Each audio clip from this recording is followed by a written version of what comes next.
கொண்டு பெருமைப்படுத்தி இருக்கிற தமிழ்நாட்டின் மாண்புமிகு அமைச்சர், என்னரும் சகோதரர், என் நேசத்துக்குரிய பெரிய கருப்பன் அவர்களே,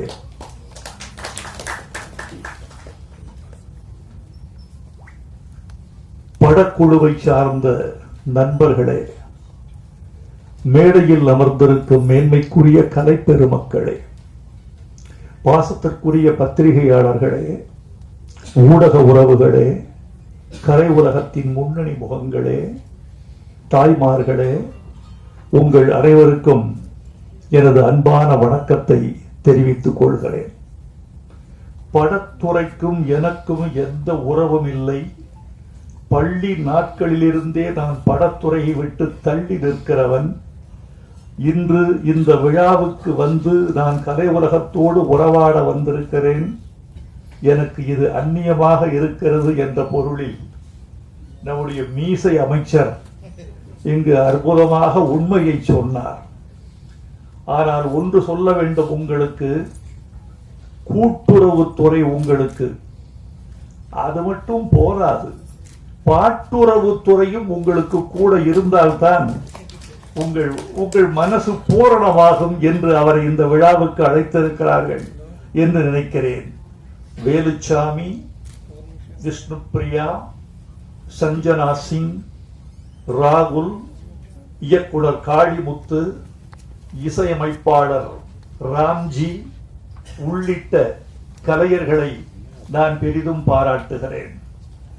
இந்த விழாவில் அமைச்சர் பேசுகிற பொழுது இசையமைப்பாளர் பெயரை உச்சரிக்க முயன்றார். சபேஷ் முரளி என்று சொன்னார். தப்பில்லை, சபேஷ் முரளியும் ஒரு சிறந்த இசையமைப்பாளர் தான். பக்கத்திலிருந்து நண்பர்கள் சொன்னார்கள், நீங்கள் தவறுதலாக சொல்லிவிட்டீர்கள், இந்த படத்துக்கு இசை சபேஷ் முரளி அல்ல, ராம்ஜி என்று சொன்னார்கள். அடிச்சாறு பாருங்க முதலமைச்சர். எழுதியவன் தலையெழுத்தை மாற்றினால் நான் என்ன செய்வது? ஒரு அமைச்சர் மேடையிலே பேசிக் கொண்டிருந்தார். ஆளுநர் விழா, வரவேற்புரை என்பது அவருக்கு வழங்கப்பட்டிருந்த கடமை. வரவேற்புரை 3 நிமிடங்கள் என்று வரையறுக்கப்பட்டிருக்கிறது. 3 நிமிடங்கள் பேச வேண்டிய அமைச்சர் வரவேற்புரையை 6 நிமிடங்கள் பேசுகிறார். எல்லோருக்கும் அதிர்ச்சியாகிவிட்டது.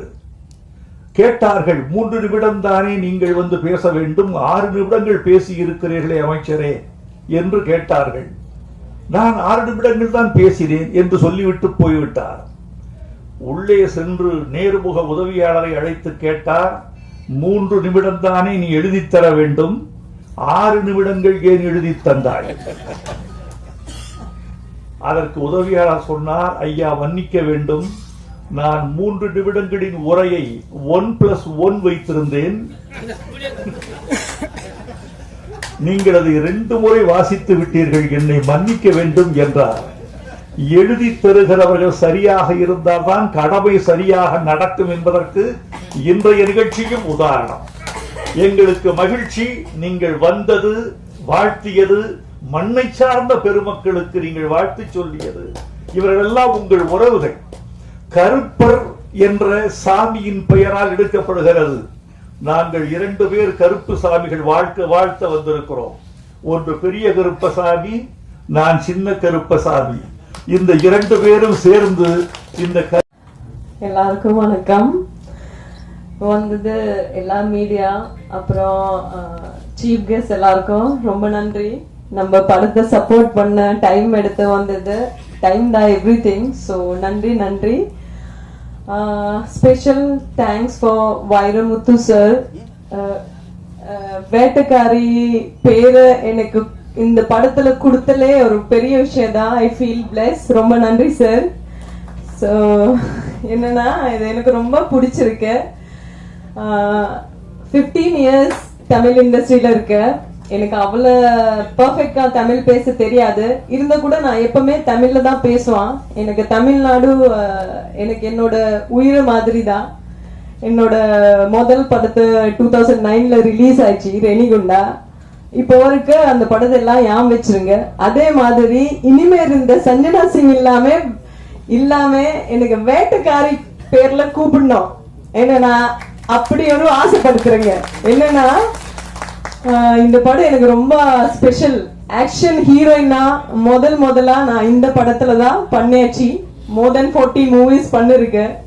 ஸோ இந்த மாதிரி ஒரு கதை, இந்த மாதிரி ஒரு ஆக்ஷன், இந்த மாதிரி ஒரு சாங், ரொமான்டிக், ஒரு பியூட்டிஃபுல்லான ஒரு வில்லேஜ், அந்த மாதிரி நான் பண்ண இல்லை, முதலா பண்ணியாச்சு. ஸோ ரொம்ப ஹாப்பியா இருக்கேன். இதுல கண்டிப்பா நான் இதை சொல்லதான் ஆகணும், நீங்க கண்டிப்பா தெரிஞ்சுதான் ஆகணும். இல்லாம படம் எடுத்துருவான். பட் நம்ம படத்துல நம்ம டைரக்டர் காளிமுத்து சார், அப்புறம் நம்ம ப்ரொடியூசர் 2 பேருமே அவ்வளவு கஷ்டப்படுத்த இந்த படம் எடுத்தாச்சு. கஷ்டம்னா என்ன, அந்த ஃபாரஸ்டுக்கு உள்ள வீடை தவிர எந்த ஃபெசிலிட்டியுமே இல்ல. எல்லாமும் கீழே இருந்த மேல 3 hours வாக் பண்ணி எடுத்துட்டு வரணும். ஸோ சாப்பாடு, ஒரு சிலிண்டர், அது எல்லாமே கஷ்டப்படுத்து கீழே இருந்த மேல வந்துருக்கும். ஸோ அப்படிப்பட்ட எனக்கு இந்த கதை கேட்ட உடனே டைரக்டர் சார், நான் கேரவன் எனக்கு எந்தவே வேண்டாம், நான் கண்டிப்பா இந்த படம் பண்ணணும்னு சொல்லிட்டு ரொம்ப எக்ஸைட்டா பண்ணியாச்சு. அப்புறம் இந்த படம் எனக்கு வாய்ப்பு வின்சென்ட் அசோக் சார் தான் எனக்கு இந்த வாய்ப்பு, அவங்க மூலியமா தான் இந்த வாய்ப்பு கிடைச்சிச்சு. ஸோ ரொம்ப நன்றி காளிமுத்து சார். அப்புறம் நம்ம ப்ரொடியூசர் பார்த்தோம்னா ரொம்ப கடவுள் பக்தி அண்ட் ரொம்ப ரொம்ப நல்ல மனிதன். அவங்கள பத்தி பேசுனா நாளைக்கு வரைக்கும் பேசும், அந்த மாதிரி இருக்கும். அப்புறம் அவங்க ஒய்ஃப் இந்த படத்துல நிறைய சப்போர்ட் பண்ணியாச்சு. பாதி படத்துல மேக்கப் பண்ணியாச்சு, கண்டிப்பா சொல்லிதான் ஆகணும். பாதி படத்தை நானே பண்ணியாச்சு மேக்கப், ஹேர். என்னன்னா அவ்வளவு கஷ்டப்படுத்த டைரக்டர் ப்ரொடியூசர் வர வச்சுறதே அங்க பெரிய விஷயம். அதே மாதிரி இந்த படத்துல என்டையர் டீமுக்கு கண்டிப்பா அவார்ட் கொடுத்தணும். என்னன்னா எல்லாம் அவ்வளவு கஷ்டப்படுத்த இந்த படத்துல பண்ணியாச்சு. நான் மட்டும் கஷ்டப்படுறது கிடையாது. டைரக்டர் சார் சொன்ன மாதிரி லாஸ்டா நான் இந்த படத்தை முடிச்சு கீழே வந்தா அழுதுட்டே வந்துச்சு. என்னன்னா என்னோட வாழ்க்கையில முதல்ல என்னோட அம்மா இந்த ஷூட்டிங் பார்க்க வந்துச்சு. அம்மாக்கு ஃபீவர் ஆன நாளைக்கு, அதவே கடவுள் பாருங்க எப்படி பண்ணிச்சு. நாளைக்கு பேக்கப்னா இன்னைக்கு ஃபீவர் ஆயிடுச்சு. நமக்கு தெரியாத எந்த ஃபீவர், மெடிசின் கொடுத்தா நெக்ஸ்ட் டே கூட நமக்கு ஒண்ணுமே தெரியல. அம்மா வாக்கே பண்ண முடியாது. 4 people எடுத்து ரொம்ப கஷ்டப்படுத்த கீழே எடுத்து வந்து ஆம்புலன்ஸ் எடுத்துட்டு போனோம். அதுக்கப்புறம் தான் தெரிஞ்சிச்சு மலேரியா ஃபீவர் ஆயிடுச்சு என்னோட அம்மாவுக்கு. ஸோ நான் ரொம்ப கஷ்டப்படுத்துச்சு. அந்த பத்தி சொன்ன நான் ரொம்ப இமோஷனலான. என்னன்னா நான் மட்டும் தனியா கஷ்டப்படுறது கிடையாது. ப்ரொடியூசர், டைரக்டர், ஹீரோ நம்ம ராகுல் ஃபர்ஸ்ட் முதல் படம் ரொம்ப டென்ஷன்ல இருந்த சஞ்சனா, நீங்க கண்டிப்பா சப்போர்ட் பண்ணணும், எனக்கு அவ்வளவு தெரியாது. அதே மாதிரி இந்த படத்தை சாங் பத்தி கண்டிப்பா பேசுதாகணும். பவர் சிவா மாஸ்டர் ரொம்ப ரொம்ப ஹார்ட் ஒர்க் பண்ணிட்டு, சப்போஸ் ஒரு ஸ்டெப் டைரக்டருக்கு பிடிக்கலன்னா ஆன் த ஸ்பாட் அதை சேஞ்ச் பண்ணி அவ்வளவு கஷ்டப்படுத்த பண்ணிருக்கேன். அதே மாதிரி இது கண்டிப்பா சொல்லதான் ஆகணும். நம்ம படத்தை டைரக்டர் காளிமுத்து சார் அழுந்த ரீசன் என்னன்னா, வின்சென்ட் சார் நம்ம ஷூட்டிங்ல வர வச்ச பாதியில ரெயின் வந்து ஸ்டக் ஆயிடுச்சு. சாப்பாடு இல்லாம ஒரு ஸ்டோனுக்கு கீழே தூங்கிட்டு நெக்ஸ்ட் டே தான் ஷூட்டிங் வந்துச்சு. அப்ப திடீர்னு எனக்கு யாரும் சொன்னா, டைரக்டர் அழுதுட்டாங்க. நான் சொன்னேன் என்னாச்சு?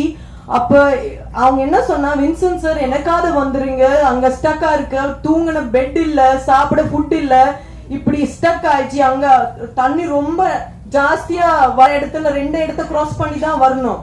அப்படிப்பட்ட ஒரு கஷ்டப்படுத்த எடுத்த படம் தான் வேட்டைக்காரி. ராம்ஜி சாருக்கு நான் ஸ்பெஷல் தேங்க்ஸ் சொல்லணும்.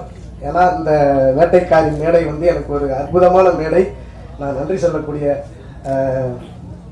உலக மக்களின் ஒப்பற்ற கவிஞர், உலக தமிழ் மக்களின் ஒப்பற்ற கவிஞர் ஐயா கவிப்பேரரசு ஐயா அவர்களுடைய 4வது பாடல். நான் அந்த பாட்டு எனக்கு ஐயா அவர்கள் இயற்கை சார்ந்த விஷயங்கள், நான் பாடியிருக்கிற எல்லா பாட்டுமே ஒரு முத்தான பாட்டு. எனக்கு கிடைச்ச முதல் வாய்ப்பு இடம்பொருள் ஏவல் அப்படிங்கிற ஒரு படத்துல வையம்பட்டி வாழைக்குட்டி அப்படி ஒரு பாட்டு. வையம்பட்டி வாழைக்குட்டி தப்பாட்டம் போடு தோளத்தட்டி அப்படின்னு ஒரு பாட்டு. அந்த பாட்டு முழுக்க மலை சார்ந்த மக்கள் வாழ்வியல், நம்ம இயற்கை எப்படி பாதுகாக்கணும் அப்படிங்கிற ஒரு தத்துவார்த்தமான பாட்டு. அந்த பாட்டு எனக்கு கிடைச்ச முதல் பாட்டு. நான் கடவுளுக்கு நன்றி சொல்றேன். 2வது பாட்டு இடிமுழக்கம், மிக விரைவில் ரிலீஸ் ஆக போகுது. இடிமுழக்கத்துல ரகுநந்தன் சார் இசையில அந்த பாட்டு நான் பாடியிருக்கிறேன். அந்த பாட்டு ரிலீஸ் ஆகல, இல்லைன்னா அது ஒரு வரியை பாடியிருப்பேன். மூன்றாவது பாடல் வந்து ஐயா அவர்கள் ஒரு 100 பாடலை வச்சு ஒரு மிகப்பெரிய படைப்பு பண்ணிக்கிட்டு இருக்காங்க, நாட்படு தேரல் அப்படின்னு. 100 இசையமைப்பாளர்கள், 100 பாடகர்கள், நிறைய பேர் அதில் வந்து அடையாளம் பெறக்கூடிய ஒரு வாய்ப்பு. அந்த இதில் வந்து எனக்கு ஒரு முக்கியமான பாடல், அந்த 100 பாட்டிலையும் எவ்வளவு பாடல்களை படைத்த கவிப்பேரரசு ஐயா அவர்களுடைய வரலாற்று பாடல் நான் இசையமைச்சு பாடக்கூடிய வாய்ப்பு எனக்கு கிடைச்சிச்சு. நான் அந்த வேளையில் ஐயாவுக்கு எப்போ என்னுடைய நன்றி அவருடைய பாதத்தில் வைக்க கடமைப்பட்டிருக்கிறேன். ஐயா சொல்லி தான் இந்த பாட்டு கூட, அந்த 4வது பாட்டு கூட எனக்கு இந்த வாய்ப்பு கிடைச்சிச்சு. நான் வந்து பொதுநலமா ராம்ஜி சார் நிறைய படம் மியூசிக் பண்ணணும்னு வேண்டிக்கிறேன். சுயநலமா எல்லா படத்திலும் என்னைய பாட வைக்கணும்னு வேண்டிக்கிறேன். அதனால ஐயாவுடைய வரலாற்று பாடல், மேற்கு தொடர்ச்சி மலையலச்சு போகும், மேகாட்டு மூச்சு வாங்கி போகும் அப்படிங்கிற ஒரு பாட்டு எனக்கு எப்பெல்லாம் மனசு துன்பமா இருக்கும் அப்பெல்லாம் அந்த பாடலை கேட்பேன், அந்த பாட்டை பார்ப்பேன். அந்த அளவுக்கு ஒரு ஆத்மார்த்தமான பாடல். 4வது பாடலை எனக்கு இந்த ஒரு நல்ல வாய்ப்பை கொடுத்த வேட்டக்காரி குடும்பத்துக்கு நான் நன்றி தெரிவிச்சுக்கிறேன். மக்கள் எல்லாம் போய் தியேட்டர்ல படத்தை பாருங்க, வாழ்த்துங்க, வளர்றோம். பாட்டுல 2 வரியை பாடுங்க. இது பாடுங்க. பொடி நடையா போவோமா காட்டுக்குள்ள, அந்த பாடம் மட்டும் தான் எனக்கு ஞாபகம் இருக்கு. நான் லேட்டா தான் வந்தேன், பாட்டு முடிஞ்சிருச்சு. ஆனா ராம்ஜி சார் வந்து கடின உழைப்பாளி, நல்லா கம்போஸ் பண்ணியிருக்கேன். இந்த 2 பாட்டு தான் நீங்க கேட்டிருப்பீங்க. இன்னும் நிறைய பாடல்கள் பண்ணி வச்சிருக்காங்க. அதுல 2-3 பாட்டு நான் கேட்டிருக்கிறேன். அந்த ஒரு நம்பிக்கையில தான் சொல்றேன், நிறைய படம் நீங்க மியூசிக் பண்ணுவீங்க, எனக்கும் பாட வாய்ப்பு தரணும்னு வேண்டிக்கிறேன். மற்றபடி எல்லாருமே வாழ்த்துங்க, எல்லாருக்கும் நன்றி தெரிவிச்சுக்கிறேன். அதனால ஐயா கிட்ட தான் ஐடியா கேட்டுக்கிடுவேன். அந்த அந்தோனிதாசன் ஒருத்தர் இருக்காரு, நான் அதுக்கு முன்னாடி நான் கேள்விப்பட்டதில்லை, உண்மையை சொல்றேன். நீட்டு சொன்னாரு, எனக்கு தெரியும்னாரு, அவரை போடுங்க அந்த பாட்டுக்கு நல்லா இருக்கும். சரிங்க அப்படின்னு சொல்லிட்டு வந்து உங்கள்கிட்ட பேசினா பட்ஜெட்டு கொஞ்சம் இழுவரியா வச்சா, அந்த படத்தில் காமெடி சொல்ற மாதிரி பட்ஜெட்டு இல்லை, நீங்க அவரை போடுங்க அந்த பாட்டு ஹிட் ஆகும் அப்புறம் ஐயா சொல்லிட்டாங்க. அவ்வளவு விஷயம் நடந்திருக்கு. 4 வரையும் பாட மாட்டேறீங்க நீங்க. நான் கண்டிப்பா இந்த பாட்டு ஃபுல்லா ஒரு முறை கேட்டு மறுபடியும் பாடுறேன். ஏன்னா பட்ஜெட் கம்மியான கொஞ்சம் பாடுங்க, கொஞ்சம் 2 வார்த்தை. அது அவர் அந்த பாட்டு பாடலைங்க. வாங்க மேடம், வாழ்த்துறேன் மேடம், வணங்குறேன் மேடம்.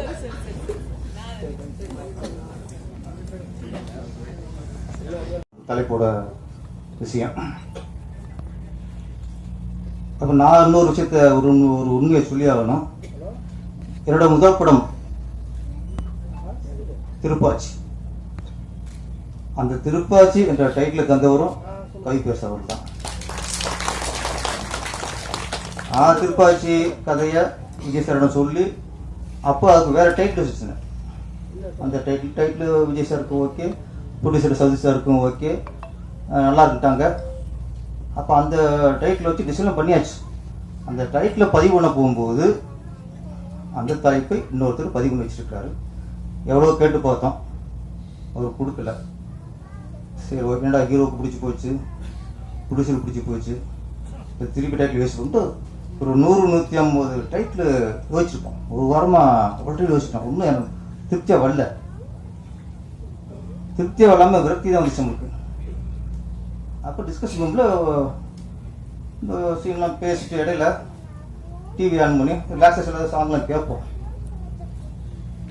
டிவியில் ஆன் பண்ணும்போது ஒரு பாடல், திருப்பாச்சி அருவால தூக்கிக்கிட்டு வாடா வாடா சிங்கபத்த பிள்ளை என்று பேரெடுக்க வாடா வாடன்னு பாடல் புருஷன். திருப்பாச்சி அவன் கதையோட கதாநாயகன் அருவா செய்கிறவன். திருப்பாச்சி அருவா தூக்கிட்டு வாடா வாடனார்ல, அந்த தடவை நான் தூக்கிட்டேன். இதை விட ஒரு டைட்டில் இந்த படத்துக்கு கிடைக்காது. ஏன்னா அருவாளுக்கு ஃபேமஸ் தமிழ்நாட்டிலே திருப்பாச்சி தான். நம்ம ஹீரோ அருவாவை செய்கிறவன். கரெக்டாக பிடிச்சி மறுநாளே போய் விஜய் சார் சொன்னேன், சூப்பர்ட்டார். அதை விட நல்லா இருந்துட்டார். சவுதி சாருக்கும் பிடிச்சி போச்சு. அப்படி திருப்பாச்சி டைட்டிலையும் இந்த அருவாளையும் கொடுத்தவர் கவிப்பேரரசு அவர் தான். அப்போ பனை வேட்டைக்காரைக்கு முன்னாடிலாம் நிறைய டைட்டில் கொடுத்துட்டு தான் இருக்காரு. ஒவ்வொன்றா நீங்கள் வரும்னு நினைக்கிறேன்.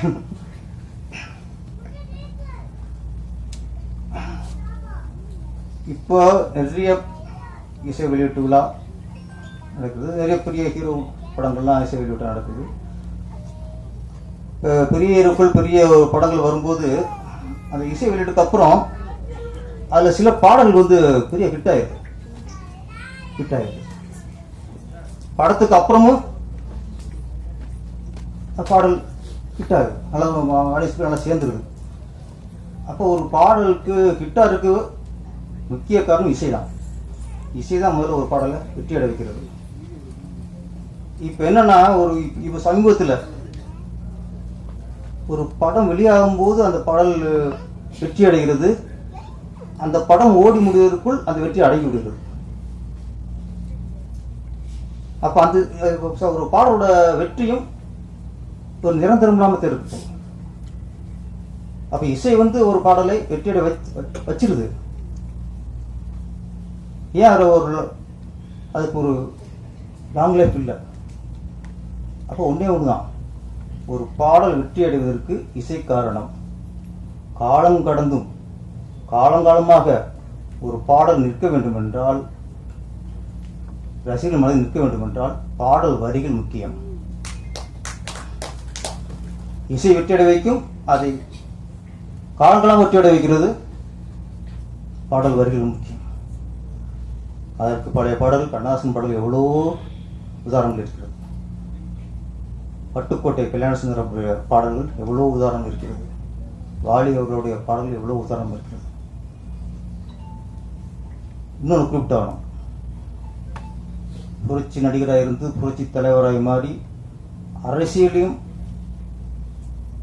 புரட்சி தலைவர் எம்ஜிஆர் அவர்கள் வெற்றி அடைந்தார் என்றால் அதற்கு பெரும் பங்கு அவர் பாடல். அது மருத்துவ முடியாது, அவரே அதை சொல்லியிருக்கார். கண்ணதாசன் பாடல், பட்டுக்கோட்டை அவர்கள் பாடல், வாலிசார் அவர்கள் பாடல், எத்தனை பாடல்கள்.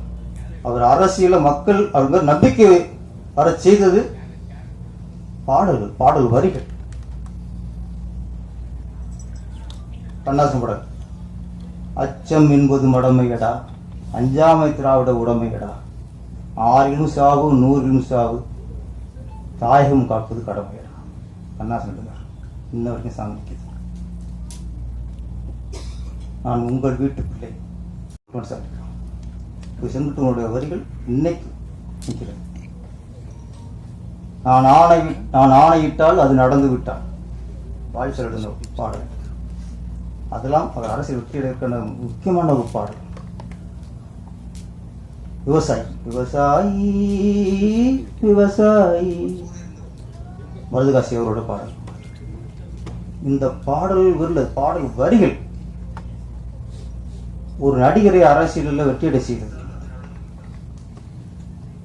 நான் சொன்ன பாட்டுன வரிகள் அதோட கருத்துள்ளதா அர்த்தம் உள்ளதா இருந்தால் தான் அது நீண்ட நாளைக்கு அது நிலைக்கும். அதே மாதிரி கவிப்பேரசருடைய பாடல்கள், எத்தனை பாடல்கள் இன்னைக்கும். எனக்கு எப்பாவது சோறு வரும்போது, எனக்கு ஒரு கவலை வரும்பொழுது நான் கேட்கும் பாடல் படிக்காத படத்தில், ஊரை தெரிஞ்சுக்கிட்டேன் உலகம் புரிஞ்சுக்கிட்டேன் கண்மணி என் கண்மணி, நானும் தெரிஞ்சிருச்சு ஞானம் பிறந்திருச்சு கண்மணி என் கண்மணி. பச்சை கொள்ளதின் அந்த சாங்கு கேட்டாலே நமக்கு என்ன ஒரு யார் புறவம் இருந்தாலும் சரி, நெஞ்சில் குத்தினாலும் சரி, முதல குத்தினாலும் சரி, இந்த பாடலை கேட்கும்போது அந்த பாடல் மாதிரி எனக்கு ஒரு ஆறுதல் எதுவுமே இல்லை. வரிகள் விஷயம் சரி, பாடல் வரிகளும் சரி. புத்துணர்ச்சி வருமே நெஞ்சு கூட்டுக்குள்ள. எனக்கு அந்த தேசன 2வது வரி, புத்துணர்ச்சி வருமே நெஞ்சு கூட்டுக்குள்ள. இந்த நெஞ்சு கூட்டம் எங்க கவிதை எழுதுவார். ஏன்னா அந்த பாடுக்குள்ள சாங்கு அந்த வரிகளை கேட்கும்போது ஒன்றே ஒன்று புரிஞ்சு வச்சு, கவி பேரரசு அவர்கள் சென்னைக்கு எனக்கு ஒரு 40-45 வருஷத்துக்கு மேலே இருக்கலாம். ஆனால் இன்னமும் அவருக்குள் கிராமத்தான் தான் இருக்காங்க. அந்த வார்த்தையில கேட்கும்போது தான், நானும் கிராம சூழல வாழ்ந்தவன் தான். சில வார்த்தை கேட்கும்போது தான் எனக்கு ஞாபகம் கிராமத்து வார்த்தை பேசணும்ல கிராமத்தில் அப்படிங்கும்போது, 40-50 வருஷமா சென்னையில் வாழ்ந்த ஒரு மனிதர் இன்னமும் அந்த கிராமம் மனம் மாறாமல் அந்த கிராம வார்த்தைகளை யூஸ் பண்றாருன்னா அது தமிழின் மேல் உள்ள பற்று, தமிழ் மேல் உள்ள ஈடுபாடு. அதனால தலைப்பு தமிழை வைங்கிறாங்க. அது திருப்ப நம்ம சொல்லி அதெல்லாம் இல்லை.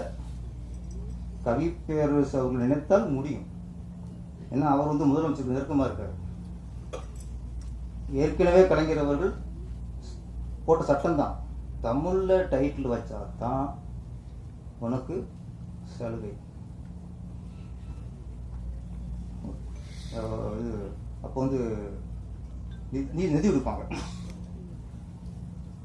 அந்த மாதிரி இப்போ பண்ணலாம். தமிழ் டைட்டில் இல்லைடா, இன்னும் அதுக்கு மேலே போச்சுன்னா இன்னோட பார்க்கலாம். தமிழ் படத்துக்கு தமிழ் டைட்டில் வச்சா தான் அது தமிழ் படமும் சென்சார் ஒதுக்கணும். ஓகே, மலையாள படத்தில் மலையாளத்தில் டைட்டில் வச்சா தான் மலையாள படமும் சென்சார் சர்டிஃபிகேட் கொடுக்கணும். அது மாதிரி தமிழ் படங்களுக்கு தமிழ் டைட்டில் இருந்தால் தான் சென்சார் அனுமதிக்கணும். வச்சா ஆட்டோமேட்டிக் எல்லாம் வந்துடுவாங்க. இந்த சின்ன சின்ன படங்கள் இங்கிலீஷ் டைட்டில் வைக்கிறதுனால அது ஒரு பாய்ப்பு வந்துடாது. என்னன்னா பெரிய படங்கள், பெரிய ஹீரோக்கள் படங்கள், பெரிய இயக்குநர் படங்கள், இது டோட்டல் இங்கிலீஷில் வைக்கும்போது அது நாளைக்கு தமிழுக்கு பாதிப்பாயிடும். அந்த மாதிரி கவி பேர் சொன்ன மாதிரி தமிழ் டைட்டில். இன்னொன்று வேட்டைக்காரி, இது கண்டிப்பாக நம்ம இயக்குனர் காளிதாசன் உழைச்சிருக்காரு. இந்த படம் வெற்றி அடைய வேண்டும். தமிழ் இண்டஸ்ட்ரியில் ஒரு சென்டிமெண்ட் இருக்குது. இப்போ நான் திருப்பாச்சின்னு நான் வச்சு வெற்றி அடைஞ்ச உடனே அதுக்கப்புறம் எல்லோரும் ஊராக கிட காமிச்சாங்க. சிவகாசி, திருப்பதி ஊர் பேர் வச்சு தான் பேரரசு படமாக இருக்கும்ட்டு அது ஒரு சென்டிமெண்ட். இந்த வேட்டைக்காரி வெற்றி அடைந்ததுக்கப்புறம், ஏன்னா வேட்டைக்காரன் எம்ஜிஆர் நடிச்ச படம், இது வேட்டைக்காரி. வேட்டைக்காரி வெற்றிக்கு அப்புறம் காவல்காரின்னு வரணும், ரிக்ஷாக்காரின்னு வரணும், உலகம் சுட்டும் வாலிபின்னு வரணும். இந்த மாதிரி நிறைய எம்ஜிஆர் படங்கள் வந்து அப்படியே பெண் விலை மாறிட வேண்டும். அந்த அளவுக்கு இந்த படம் வெற்றி அடைய வேண்டும். நன்றி, வணக்கம். பூரா பிடிச்சி வச்சுக்கிட்டு இருக்கிற ஊர் பேர் பூரா சேர்ந்திய எனக்கு கிடைக்கிறது ஹீரோயினி தான். நான் என்ன பண்றது? ஹீரோ கதை சொல்ல மாட்டேன், நான் சொல்றேன். நமக்கு ஹீரோயின் தான் கிடைக்குது. ஒரு நாள் காலையில் 7 மணிக்கு எழுந்து சுடுதண்ணி கொண்டு வச்சு மலை மேலே இழுச்சி எல்லாம் பாலத்தில் போய் குளிச்சுக்கிட்டு இருக்காங்க. நான் சுடுதண்ணி வச்சு சொல்லி குடிக்கிறது. புடிச்சரு ஏங்க ஏங்க ஏங்க ஏங்க ஒரு பதறாரு. என்ன சார் அப்படின்னு, சீக்கிரம் குளிச்சுட்டு போங்க, அன்னைக்கு வந்து ஒரு ஹாஃப் டே ஷூட்டிங் முடிச்சுட்டு கிளம்பி வர்றதா பிளான். ஏங்க வேலை போய் எடுங்க என்னதான் அப்படின்னு. ஈரோடு அம்மா மூச்சை இழுத்துக்கிட்டு இருக்கீங்க அப்படின்னு. ஐயோ என்னடா இதுவரை நல்லா தானே போச்சு, சிங்கம் வரல புலி வரல. ஆனால் சொன்னாங்க சிங்கம் இருக்கு புலி இருக்கு அது இருக்குன்னு சொன்னாங்க. ஒன்றும் வரல, நம்ம இருக்கும்போது வருமா? எதுவும் வரல. அது பயந்து போயிடுச்சு. இரண்டு போய் பார்த்தா அவங்க மூச்சை வாங்குது. 75 வயசு. என்ன கிட்டத்தட்ட 2500 அடி 3500 அடி மேலே மூச்சை வாங்குறா. ஓடி போய் மாஸ்டர் பவர் சிவான்னு சொல்லிட்டு டான்ஸ் மாஸ்டர், எங்க சீக்கிரம் எடுங்க, சாங் தான் போட்டுருக்கு, சீக்கிரம் எடுங்க எடுங்க எடுங்க எடுங்க எடுங்க அப்படின்னு சொல்லி டோலியை பிடிச்சி அதுலேருந்து வந்தாச்சுன்னா அந்த விஞ்சடா சொல்ல டோலியில கட்டி தூக்கிட்டு வருது. தூக்கடா டோலியில கட்டி தூக்கி அப்படின்னு சொல்லி டோலியில கட்டி தூக்கி வந்து ஆம்புலன்ஸ் ரெடி பண்ணி காப்பாற்றி பெரிய போராட்டமாகி போச்சு. அது அஞ்சனாஜிக்கு என்னன்னா, அதை ஏன் சொல்றேன்னா, நம்மளும் மலை மேல உருண்டம் பிறண்டோம் அப்படிலாம் நடிச்சோம், நம்மளை பத்தி டைரக்டர் எதுவுமே சொல்லலைன்னு கோச்சுக்கிறமே தான் இதை சொன்னேன். மிகவும் முக்கிய நன்றியை தெரிவித்துக் கொள்கிறேன். மாண்புமிகு அமைச்சர் அவர்கள் இந்த மேடையில் என்னுடைய ஆடியோ ரிலீஸில் வந்திருக்கிறத நான் ரொம்ப பெருமையாக நினைக்கிறேன். அது மட்டுமல்ல, இந்த இசையில் ஒரு மிகப்பெரிய ஒரு முக்கியமான கவிப்பேரரசு ஐயா அவர்களை வந்து இணைஞ்சு அவரோட சேர்ந்து நான் பணியாற்றின ஒரு அனுபவங்கிறது எனக்கு புதுசு தான். புதுசாக இருந்தாலும் அவருடைய வரிகள் ஒவ்வொன்றும் இந்த பாடல்களை தூண்டுதல் பண்ணுறது போல எனக்கு ஒவ்வொரு கம்போசிங் வார்த்தைகள் அப்படி அற்புதமா, எந்த ஒரு பிசுறு இல்லாம எந்த ஒரு வேர்டும் எடுக்காம அப்படியே அமைந்த அனுபவங்கள் நான் இங்கு நாள் பேசக்கூடிய அளவுக்கு இருந்தது. அதனால எனக்கு அவருடைய பணியாற்றுங்கிறது மிகப்பெரிய எனக்கு ஒரு வெற்றி கிடைச்சிருச்சுங்கிற ஒரு நம்பிக்கை ஏற்படுத்தினது. அதே போல் இந்த படத்தை ரொம்பவும் முக்கியமாக சொல்லப்போனால் தயாரிப்பாளர் மிகவும் ரொம்ப அற்புதமாக சப்போர்ட் பண்ணி இயக்குனருக்கு நண்பராக இருந்து இந்த படத்தை நல்ல விதமாக முடிச்சிருக்காங்க. இந்த படத்தோட இயக்குனர் மிகப்பெரிய கஷ்டம். ஏன்னா இந்த மாதிரியான ஒரு பெரிய ஃபாரஸ்ட்ல இவ்வளோ யாருமே போக முடியாத ஒரு இடத்த பிடிச்சி இதுதான் எனக்கு வேணும் அப்படிங்கிற ஒரு ஸ்டெப்பனா இருந்து இந்த படத்தை முடிச்சாருங்கிறது எல்லாருக்குமே கண்ணீரே வந்துடும். அந்த மாதிரியான ஒரு லொக்கேஷனை அவர் பிடிச்சி இந்த ஸ்கிரிப்டை பண்ணியிருக்காரு. படம் பார்த்து அந்த ஆர்ஆர் பண்ணும்போது அந்த படம் பார்க்கும்போதே நமக்கே தன்னறியாத ஒரு பயங்கரமான ஒரு இந்த மாதிரியான ஒரு படங்கள் நமக்கு கிடைச்சதை நம்ம வந்து மிகப்பெரிய ஒரு வரப்பிரசாதமாக நினைக்கணும் அப்படிங்கிற மாதிரி எனக்கு ஒரு சந்தோஷம் இருந்தது. அதே போல் இந்த படத்தில் நடிச்சிருக்கிற ஆர்டிஸ்டுங்க சஞ்சனா சிங்லேருந்து ஹீரோ எல்லாருமே ரொம்ப சப்போர்ட் பண்ணியிருக்காங்க. பவர் சார் டான்ஸ் கூட நல்லா கோஆப்ரேட் பண்ணியிருக்காரு. ரமேஷ் சார் அசிஸ்டண்ட்லாம் வந்து மிகப்பெரிய சப்போர்ட்டிவாக நல்லா டைரக்டருக்கு ஒர்க் பண்ணியிருக்காங்க. எல்லா டெக்னீஷியன்ஸும் நல்லா ஒர்க் பண்ணியிருக்காங்க. பத்திரிகையாளர் நண்பர்களும் சரி, இந்த படத்துக்கு நீங்கள் கொடுக்குற சப்போர்ட்டு தான் எல்லா இயக்குனர்ல இருந்து மியூசிக் டைரக்டர்ல இருந்து அசிஸ்டன்ட்ல இருந்து எல்லாருக்குமே நல்ல ஒரு வெற்றியை வந்து கொடுக்கும். நீங்க தான் சப்போர்ட் பண்ணணும் எல்லாருக்கும். தேங்க்யூ. இப்போ வேட்டைக்காரி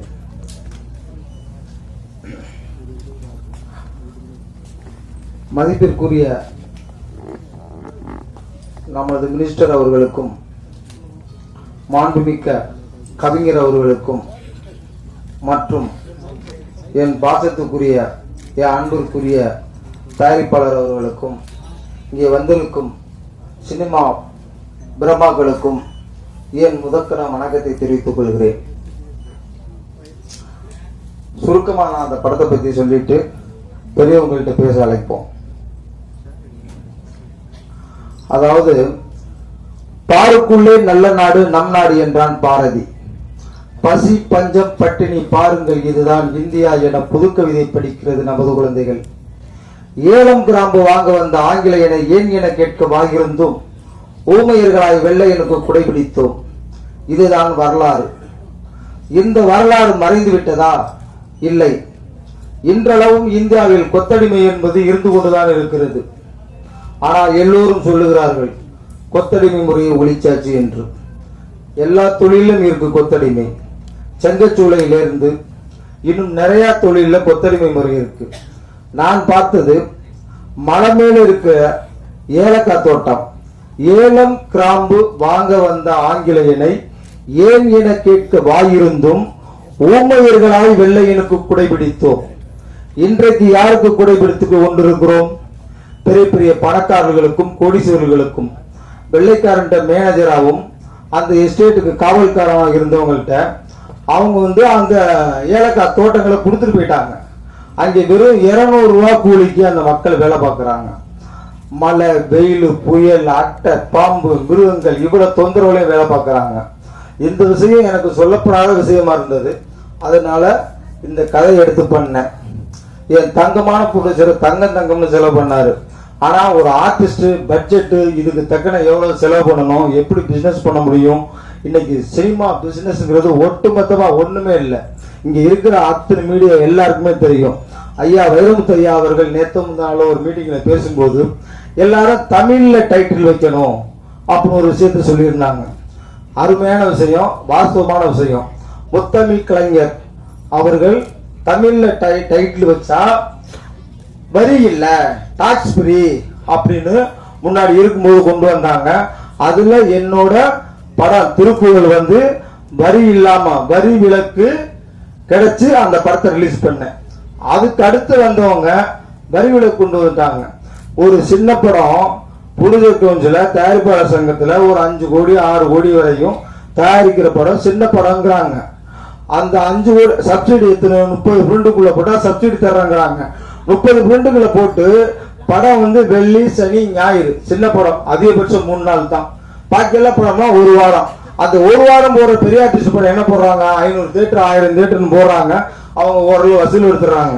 30 தேட்டரை சப்சிடி கேண்டி 7 லட்சம் ரூபாய் சப்சிடி கேண்டி 30 தேட்டர்ல போட்டு இந்த ஒரு 4 லட்சம் ரூபாய்க்கு படத்தை பண்ணி அந்த காசு எடுக்க முடியுமா?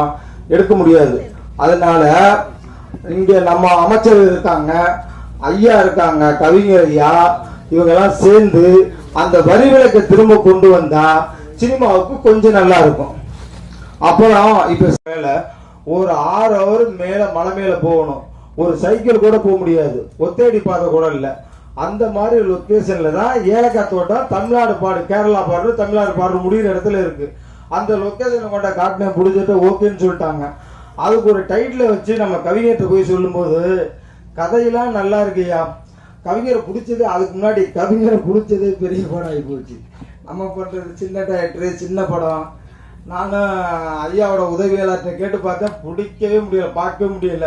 ஃப்ரெண்டுகிட்டலாம் சொல்லி அப்புறம் எல்லாரும் பேசி வந்து கேட்டுட்டு கதை நல்லா பண்ணியிருக்கிற, டைட்டில் நல்லா இல்லையே அப்படின்னு. ஐயா நீங்களே சொல்லுங்க என்ன டைட்டில் வைக்கலான்னு. வேட்டைக்காரன் வையா நல்லா இருக்கும் அப்படின்னு சொன்னாரு. வந்து சொன்னேன், அத்தனை பேரும் இதே மாதிரி தான் சூப்பராக இருக்கு சூப்பராக இருக்கு சூப்பராக இருக்கு அப்படின்னு சொன்னாங்க. இன்னைக்கு வரை எல்லாருமே நல்லா இருக்கு அப்படின்னு சொல்லி அது சந்தோஷமாகவும் அமைஞ்சு போச்சு. இந்த கதைக்கு ரொம்ப பொருத்தமாக இருந்துச்சு. அதாவது கிட்டத்தட்ட எல்லாருக்கும் வணக்கம்.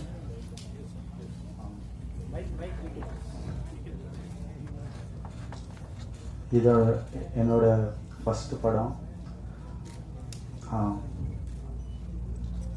இந்த படத்தில் சான்ஸ் கொடுத்த ப்ரொடியூசர் சார், டைரக்டர் சாருக்கு நான் இந்த ஸ்டேஜ் யூஸ் பண்ணி ரொம்ப தேங்க் பண்ணிக்கிறேன். ஆக்சுவலாக இது என்னோடய ஃபஸ்ட் ஸ்டேஜ். ரொம்ப நர்வஸாக இருக்குது, ரொம்ப ஹாப்பியாக இருக்கேன், சந்தோஷமாக இருக்குது. ப்ளீஸ் எல்லாரும் படத்தை போய் தியேட்டரில் பார்த்து ப்ளீஸ் சப்போர்ட் பண்ணுங்கள். தேங்க்யூ எல்லாருக்கும். ப்ரொடியூசர் சாருக்கும் ரொம்ப நன்றி. இந்த படத்தை பற்றி லொக்கேஷன் எல்லாமே அவர் சொல்லிட்டாரு. எல்லாருமே இந்த படத்தில் ரொம்ப ஹார்ட் ஒர்க் பண்ணியிருக்கோம். ப்ரொடியூசர் வந்து இந்த படத்தில் வந்து என்ன அவர்கிட்ட ஒரு கெட்ட பழக்கம் இருக்குது.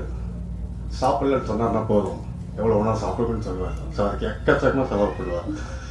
மழை நாளில் பார்த்தீங்கன்னா உங்களுக்கு வந்து எதுவுமே கிடைக்காது. ஸோ நான்வெஜ்லேருந்து எல்லாமே கீழேருந்து கொண்டு அரேஞ்ச் பண்ணி இந்த மாதிரி ஒரு ப்ரொடக்ஷன் நான் பார்த்ததில்ல லைஃப்பில். ஸோ டெஃபினட்டாக ரொம்ப சூப்பராக அரேஞ்ச் பண்ணார். கண்டிப்பாக அவருக்காக இந்த படம் ஓடணும், கடவுள்கிட்ட வேண்டிக்கிறேன். டெஃபினட்டாக இந்த படம் வந்து எல்லா சேனல் மெம்பர்ஸும் கொஞ்சம் சப்போர்ட் பண்ணுங்க. தென் டிஸ்ட்ரிபியூட்டர்ஸ் தயவுசெய்து பாருங்கள் படத்தை.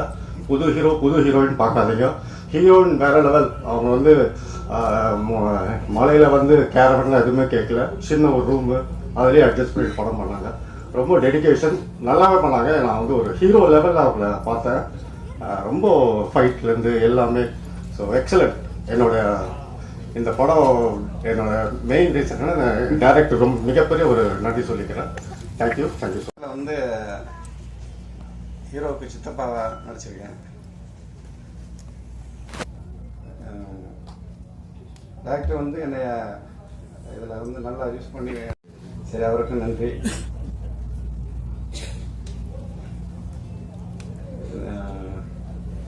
ஒன்றும் சொல்ல முடியலை.